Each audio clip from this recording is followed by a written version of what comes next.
Hello. Jenny's already mentioned that PMC can be fired with a torch. There's a caveat to that, which I'll explain in a second. The torch we're using is a chef's torch, otherwise known as a creme brulee torch, and we're quite big fans of creme brulee related technology at Vitreous Art. So this is the piece that Jenny's already showed you on the previous videos. It's dry, it's been in the dehydrator, she's sanded the edges, so it's ready for firing. Because it's quite small, we can fire it with a torch. So that's what we're going to do.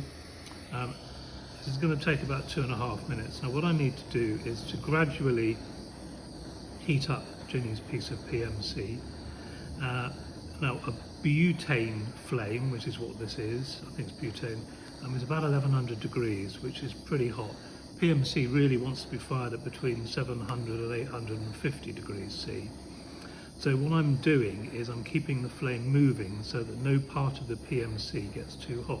Now can you see the steam coming off? That's the water in the PMC that's evaporating.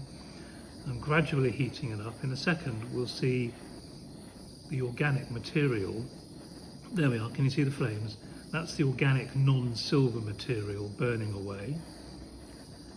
So now that that's happened, I can begin to increase the heat a little bit, and what I'm aiming to do is to get the whole piece glowing sort of a dull orange cherry red kind of colour. When I get to that colour, I need to keep an eye on that. I'm also with my left hand getting the timer ready to go, because once it's at that cherry red orangey colour, which it nearly is now, we then want to time it and fire for 2 minutes from that point. Now can you see it's curled up a little bit at the moment? With a bit of luck that will flatten back down, provided I keep the piece at this sort of temperature. Now this is where the skill comes in, because if it gets too hot, as Jenny mentioned earlier, the whole thing will just melt. If the silver goes over about 860, 70 degrees, it will melt. If it's not hot enough though, it won't sinter properly as, and if it was a piece of jewellery like a ring or something like that, then it wouldn't be strong enough to survive. Now that's just cooled down a little bit, that's probably because I was talking. So what I'm going to do now is set the timer for 2 minutes and aim to keep it at this sort of orangey colour. Now we did turn the lights up, but it's probably easier for me to see the colour than for you. I'm keeping the flame moving because I don't want to melt the silver. Can you see that it's already begun to shrink? Perhaps you can't, but I certainly can. So when Jenny was talking about the 10% shrinkage earlier, that's that. It's times like this that you realise that 2 minutes of just sitting doing one thing seems like quite a long time. So the caveat as to the size of jewellery that you can fire with a torch is, a general rule of thumb is about the same size and thickness of a 50p coin or smaller.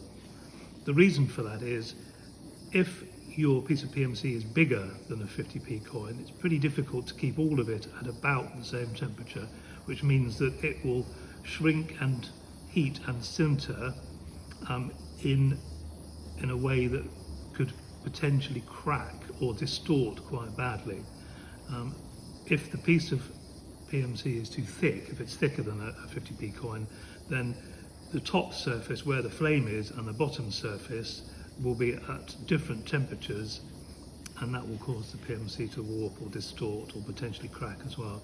So that's a good rule of thumb. If you're making pieces of jewellery that are smaller in size than a 50p coin, then you can use chef's torch, which is a nice inexpensive way of doing it. We have a kiln, but not everybody necessarily wants to go out and buy a kiln. Certainly not until they know that they really like doing PMC. So I'm wondering what the time is. Jenny's phone, which I'm using to time, keeps going to sleep, so I've got no idea. It says it's 1:58, but that's probably not including the minute and a half we've just been talking. So I think I'll just give it another 30 seconds, and then I'll show you the best bit. I think it's the best bit. Because unlike glass fusing, which I know quite a lot of you do, where you have to wait for the kiln to cool down, we can just quench the PMC, the fired PMC, in water, and then it's immediately ready to do the polishing, the stages that Jenny showed you a minute ago.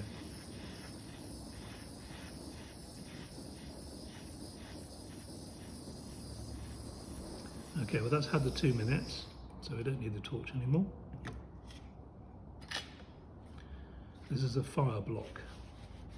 Of course you need to use something very heat resistant. That's going to stay hot for quite a long time. But the great thing is the jewellery cools down it pretty much instantly and ready to go, ready to be polished. You can see the white fire scale that Jenny talked about.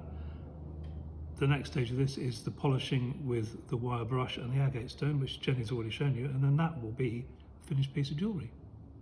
Thanks for watching.